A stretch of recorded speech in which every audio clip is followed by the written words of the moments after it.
Good morning. This morning's copy devotional comes out of Numbers chapter 11 and verse 1. Now when the people complained, it displeased the Lord, for the Lord heard it, and his anger was aroused. So the fire of the Lord burned among them and consumed some of them in the outskirts of the camp. And the people cried out to Moses.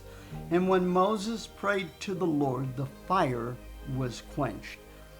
Now, we've been talking about doors and the importance of how we prophetically, the words we speak creates a framework for God to set a door.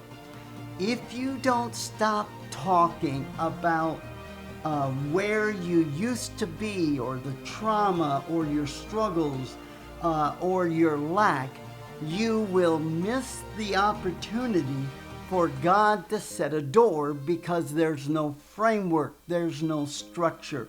Hebrews 11:15 says, each of these who walked by faith, if they had called to mind the country they came out of, would have had opportunity to go back there. So in verse 1, the people were complaining, and they were bringing, in other words, they were calling to mind and reestablishing old framework, thinking back about the cucumbers and how they used to eat cucumbers, and they used to have melons, and they had fish that they ate freely in Egypt. In other words, their bondage.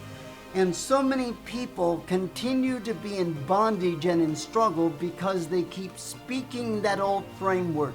God, through Jesus Christ, wants to tear down those old stronghold mindsets, and for you to begin to talk new structures into your life.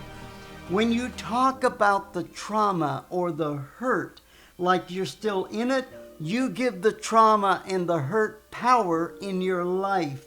It becomes a framework in your life. But when you, through grace and forgiveness and by the grace of God, move on, and you begin to lay new foundations, build new frames, new structures, God then will set a door for you. Verse 16, God says to Moses, get 70 elders.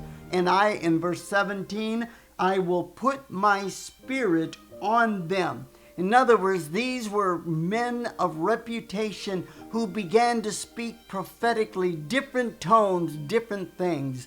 What's the tone? What's the words that you're speaking? What's the framework that you are empowering in your life? Tear down the old. How do I get rid of them old? I got to confess with my mouth, number 1, the Lord Jesus Christ, and be baptized.